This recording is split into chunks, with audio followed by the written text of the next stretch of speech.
The case opens with something that quietly shapes everything that follows. One side frames the dispute around financial hardship before the legal discussion even begins. That immediately creates an emotional lens, but the court refuses to let sympathy replace procedure. I am broke. I have no income. I have no income. I have no alimony because Mr. Haas didn't want to pay alimony. My rights have been just totally infringed upon. I went, okay, I had no money. Mr. Haas would not give me money for a lawyer. So we're not on the record yet, but we have a motion to compel. So Ms. Thompson, are you going to have any testimony from anybody or just arguments? Just arguments. Yeah, well, there will be some testimony from the realtor, but other than that, just arguments. Okay, and then Ms. Haas, Angela Haas, you want to unmute? And are you going to have any witnesses? You're still muted. Like your lips are moving, but nobody can hear anything. You're still muted. Okay, there. I'm using my daughter's computer, so it's not Angela, it's Rhonda. Okay, and so are you going to have any witnesses? Just myself and some documents that I sent as exhibits to the court. Okay, and so Ms. Thompson, have you got those exhibits? Yes, Your Honor. And so are they, is that something that I can get, that I can look at? They were sent to the court clerk as well, or Maria, or whoever it goes to. Okay, I mean, because I don't see anything in the file, so I'm not sure if it's, I know you can look at exhibits somehow on Zoom, if they're downloaded or something. I don't know. All right, so let me get. I asked to appear in court, but I was not given the right to appear in court. Okay. What do you mean you're not? Okay, what do you mean you're not given the right to appear? I asked to appear in court so I could bring physical documents. I'm not used to using the computer, and the internet is liable to go out here. It's not reliable.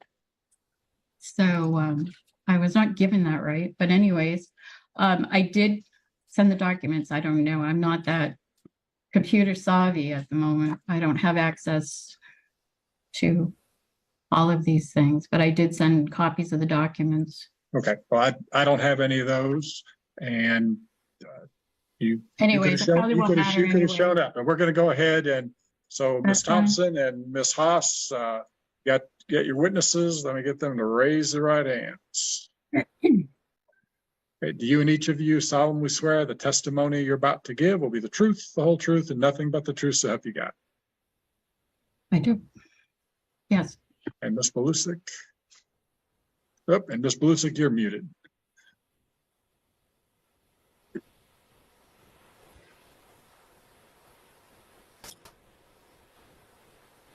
If you're still muted, this is okay. So this is why I hate doing stuff by Zoom. So you're still muted, Ms. Belusic. I can see you're talking, but can't hear. Is that they're out now? Now I can. Okay. Okay. Sorry about that. All right. So this is cause number 2022L8099, the matter of the marriage of Bruce Haas and Rhonda Haas. And so Ms. Belusic and Ms. Haas have been sworn. So Ms. Thompson, you may proceed.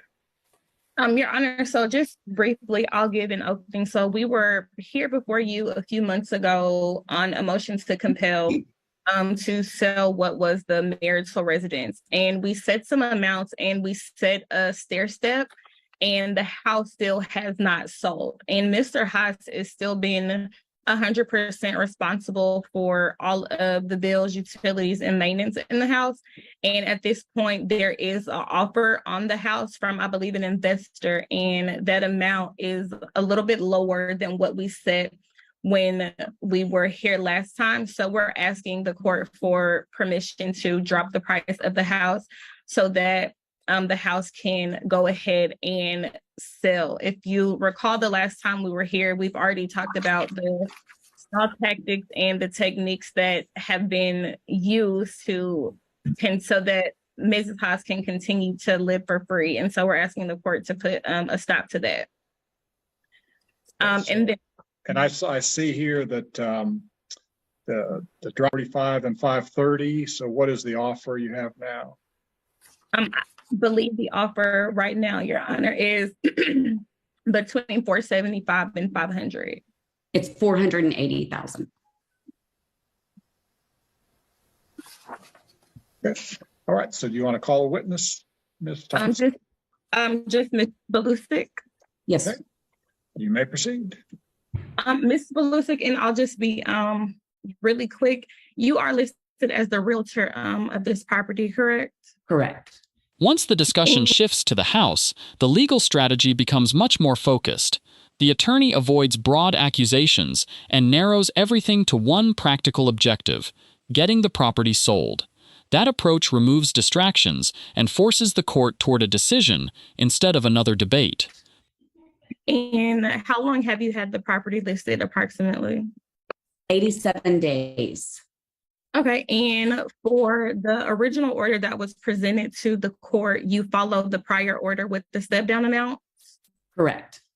And is there a current offer on the house? Yes, there is, for $480,000 cash. Okay, and do you believe at this time that that's a reasonable offer on the home? I do just because there is a lot of updating needed, and the investor brought in a contractor and showed all the different things kind of needing to be done. So I feel like he's going to put a lot of money into it. So I do feel it's fair. Okay, and do you believe that at this point they could get, please strike that from the record. The amount of time that the house has been listed, is that a normal amount of time for a house to be listed? In this market, yes. I do feel like it would have gone a lot quicker had it been lower. Okay. No further questions. I pass the witness. So Ms. Haas, do you have questions for Ms. Belusic?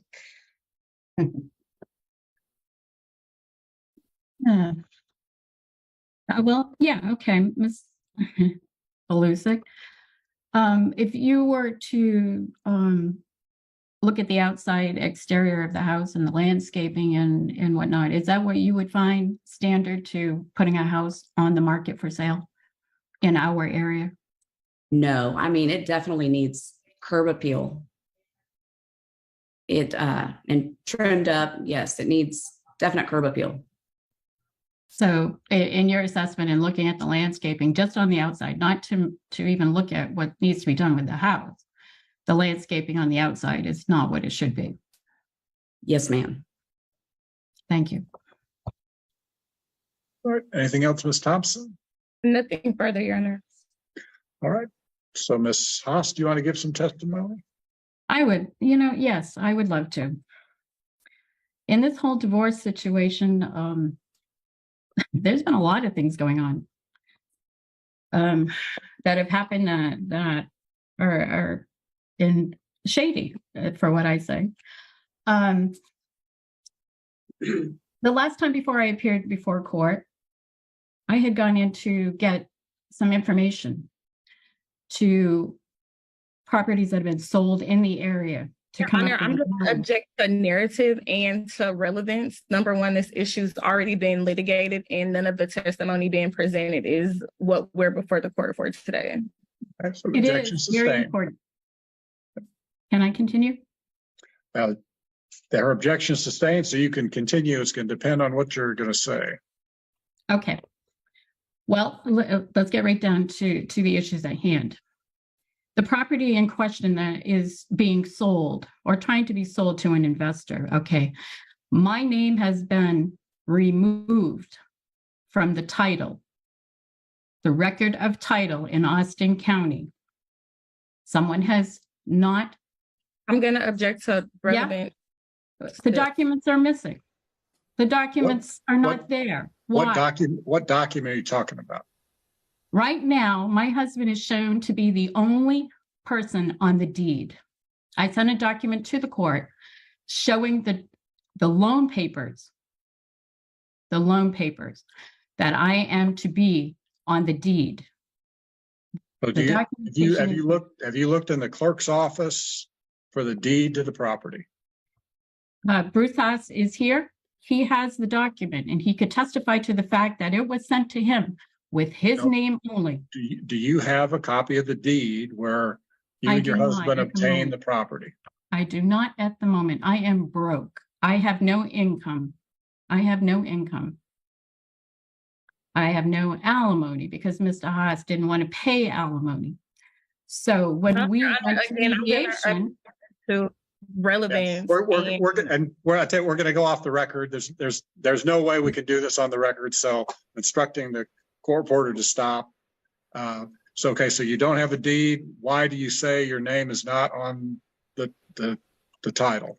I went into the assessor's office to get information. We have a cash sale for the house behind us that went for $500,000+. That was not on record. I could not get access to anything because I was told that I do not have, my name is not on the deed. Okay, if you came to the tax assessor's office, why didn't you come to the courthouse and look for the deed? I did go in. Okay. I did go in. Okay. And I do have the original paperwork that I gave the court a copy of it. That shows not, which I know at this point, we don't have to get, I just want you to know that fact. Also. Okay, well, I don't know any facts yet. And I'm still asking the question. This portion reveals how quickly legal arguments can lose momentum when they expand beyond the issue before the court. Instead of concentrating on the sale price, the testimony branches into allegations about title records, missing paperwork, finances, health problems, mediation, and access to legal counsel. So you came to the courthouse, you looked at the deed, and you're saying your name is not. I did not get, they told me I could have access to the room. I did not have time, or stress is not good for me. Stress, I have been in and out of the emergency room prior to this divorce, and I am not to get stressed because I will end up back in the emergency room. So these court settings are very upsetting. It would be too stressful to come to the courthouse and look at a deed? At the time I was at the courthouse, I decided that I would go to the title company to find out what happened. So I went to Bott's Title in Sealy and had them pull all of the documents to our mortgage. Somewhere along the way, the official loan paperwork has been changed. Your Honor, whether it's from Chase. I said we're not on the record, so you don't need to object to anything. But what does a loan have to do with title to the property? Okay, I don't know if Mr. Haas has done some finagling behind the scenes. Okay, but just wait a minute. What does the loan have to do with title to the property? I am being forced to sell this house for nothing. I am being forced into poverty intentionally. Why? I can't prove anything at the moment. I have no income. I have no rights to even get an attorney. And Mr. Haas knows that. And in this mediation, this whole bit that I had to go to, I was told that, there's a clause there that says that I was supposed to have an attorney present. I was told that I could not because you ordered it. It was judge ordered. I didn't need to have an attorney. Therefore, I was kept for 12 hours. And right after, and I can even show you, not that you care, two emergency room ordeals prior to going to court, and then ordered to talk to Jasmine in the back of the room. And I was treated like I had no rights. I could not speak. I was ordered to go to mediation. And there was no agreement between Mr. Haas and myself in this, quote, pro se divorce. My rights have been just totally infringed upon. I went, okay, I had no money. Mr. Haas would not give me money for a lawyer. I went down to the bakery where the lawyer for people that don't have any money and representation are supposed to go. So I went there. And what did the guy say? His first comment was, is there any property involved? And I said, yes, 2 pieces of property. What was I told? Get an attorney. And I told him, I said, well, I would if I had money, but I don't have a job. I don't have a job. My husband does. But yeah, no, there was no money for an attorney for me. So I went to another attorney in Belleville. What do they say? $4,400 up front, but oh, you'll get the money back. Okay, well, I don't have it. I don't have it. And my life is more important than fighting Mr. Haas for this property. But in the duration of this whole situation, degrading situation as it is, to have to come before you, not knowing the law, but having to represent myself, and at the same time, know that there is all kinds of things going on behind the scenes. Prior to this divorce, we had a house in Colorado that was sold. It was $35,000 in addition to the money that went to my son for him to take over the loan. Where did the $35,000 go, I asked? Huh? Well, I was never told.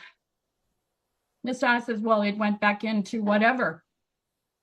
Okay, fine. Then I was led into the situation that, yeah, okay. Yeah, we're supposed to buy a place in Utah to go live. Right, Mr. Haas? We arrived there. I'm not allowed to go in. Why? Because he signs for the loan all by himself. I also sent What do you say the house should be sold for? The current residence, the marital residence. Personally, I don't have a house to live in, and he just bought a $600,000 house. Okay. I find that a problem. Where did he get the money? Okay. It's not listed.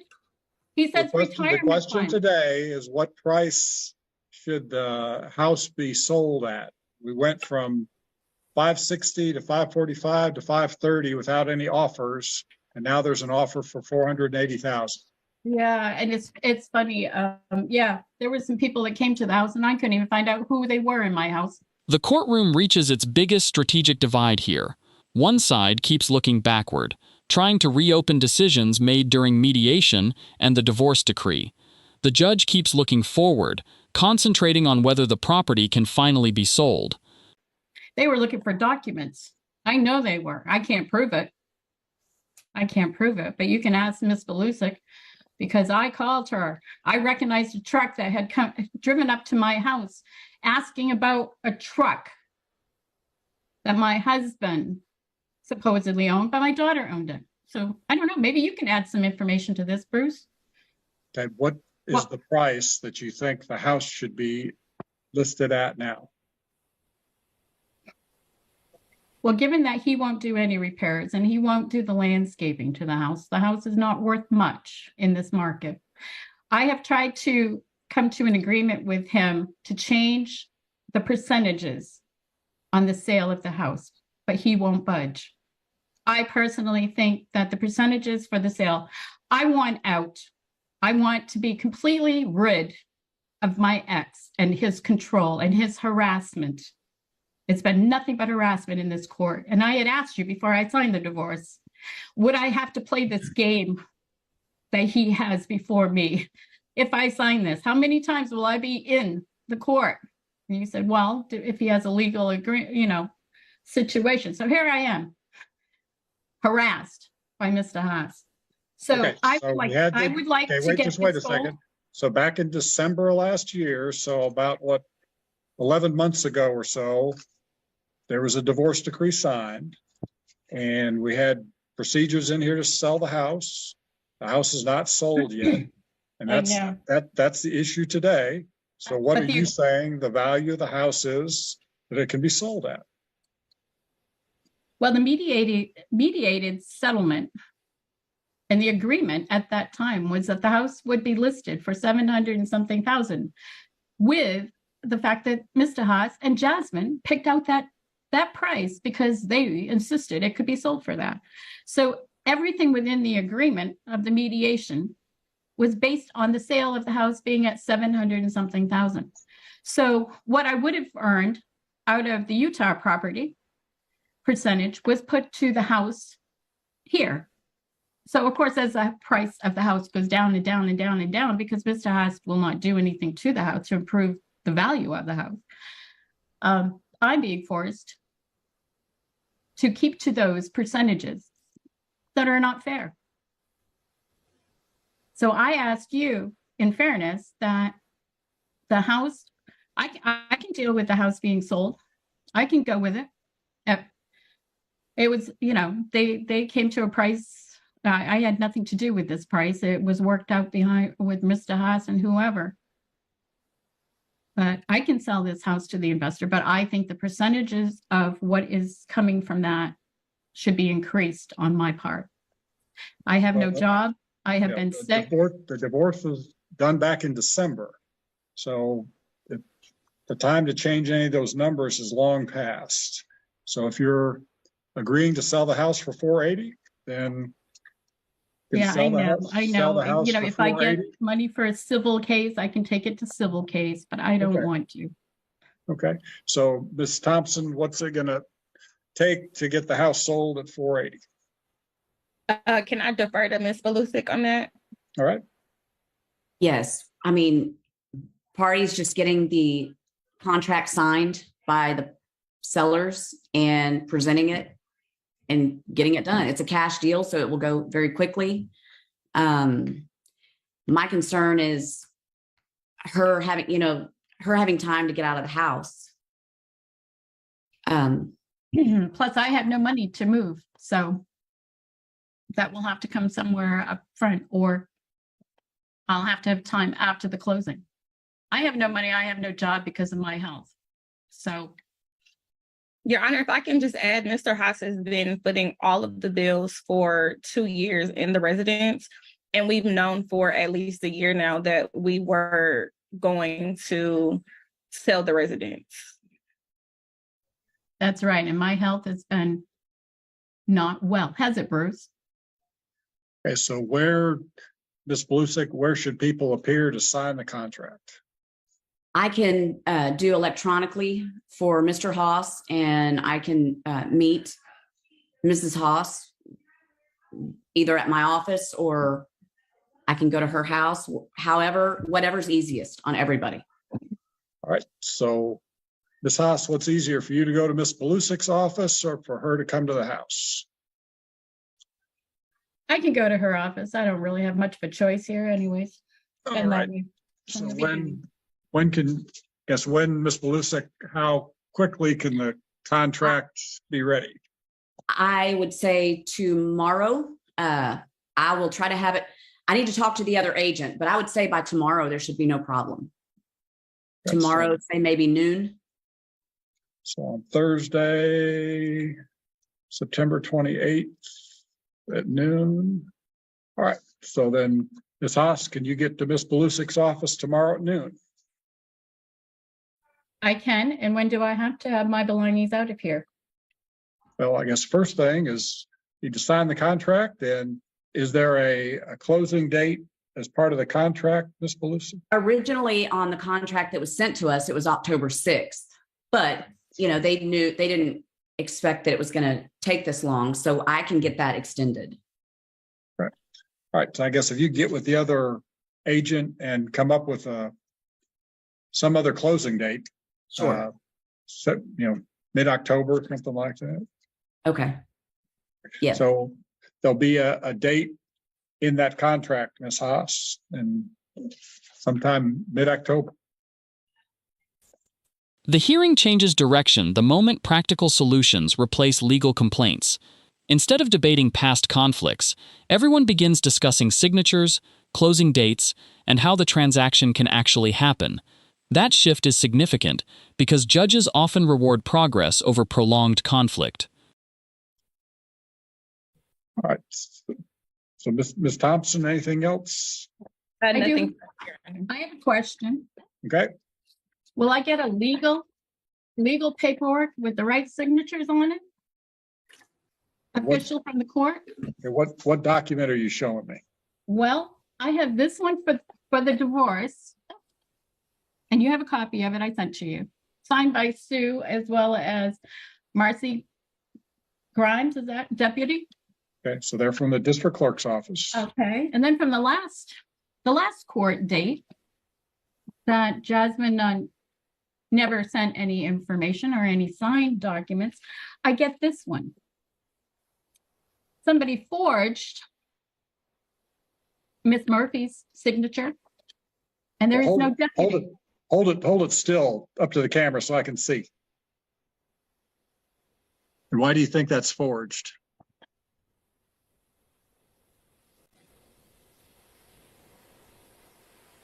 Put it up on the her signature up by the camera. Right here. Okay, then the other one. Okay, you have to lift it up just a little bit. Okay, so again, why do you think that's forged? Why do look at the difference? Well, the first one is not. The first one is signed by Miss Gaines. No, Sue Murphy is signed above it. No, Miss Gaines signed that. Miss Grimes signed that. And then she Right. signed her name below it. She's a deputy clerk. So she signed the letter. She signed Miss Murphy's name and she signed her name below it to show that that was her signature. On the second letter, Miss Murphy signed it. That's why it's only her signature. I have other documents that yeah, okay.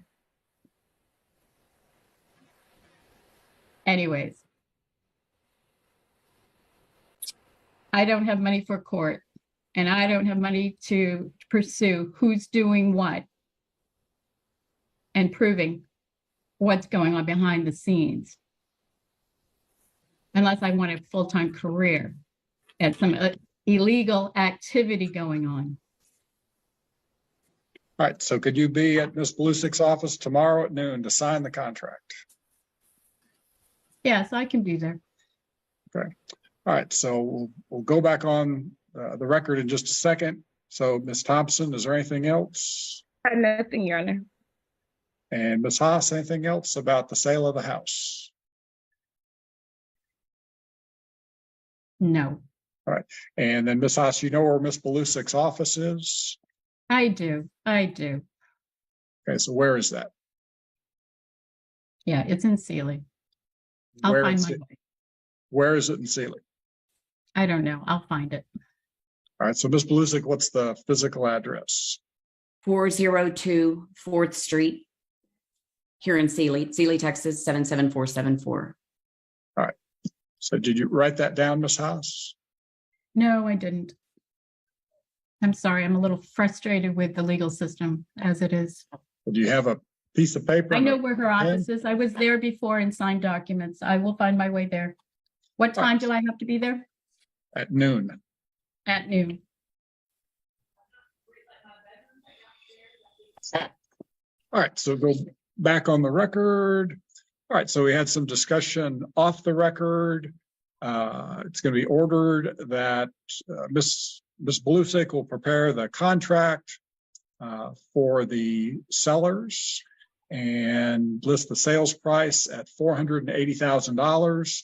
She will get Mr. Haas an electronic signature to sign the contract, and Miss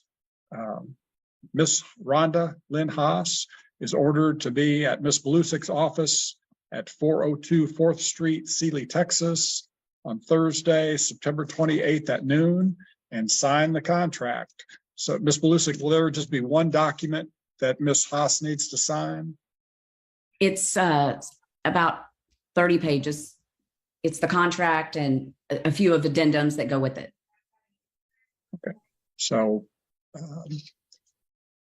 is there any way that can be emailed or something to her ahead of time so that she can review it between now and noon?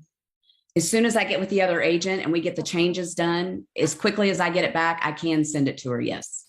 All right.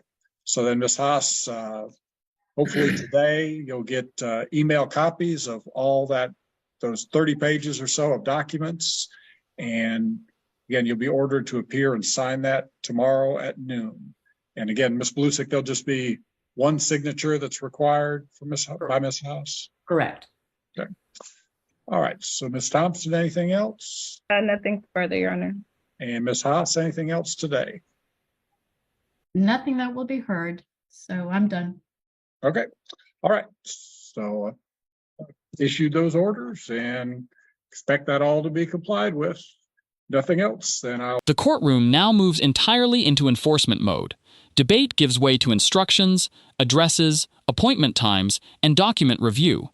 These details may sound routine, but they represent the point where court orders become legally enforceable obligations instead of discussion topics. The judge removes uncertainty by confirming the office location, ensuring advance access to the paperwork, and verifying that only one signature will be required. Each clarification closes another possible avenue for future delay or misunderstanding. Good judges often reduce future litigation by making expectations impossible to misinterpret. Every logistical question answered during the hearing protects the final order from later claims of confusion. By the end of this section, the legal process is no longer asking whether the sale should happen. It is establishing exactly how and when it will happen. The closing moments reveal the court's broader objective. This hearing was never designed to resolve every grievance left behind by the divorce. Its purpose was to remove one unresolved issue that had continued draining time, money, and judicial resources. Even the final remarks illustrate that reality. Emotional dissatisfaction remains, but the legal process has reached its stopping point. The judge ends with clear expectations, because compliance, not continued debate, is now the only remaining issue. If the parties follow the order, the property dispute can finally move toward resolution. If they do not, the conflict simply returns in a different procedural form with potentially greater consequences. The courtroom leaves little room for interpretation. Once an order is entered, success is measured by execution rather than persuasion, and future hearings will focus on compliance instead of complaints.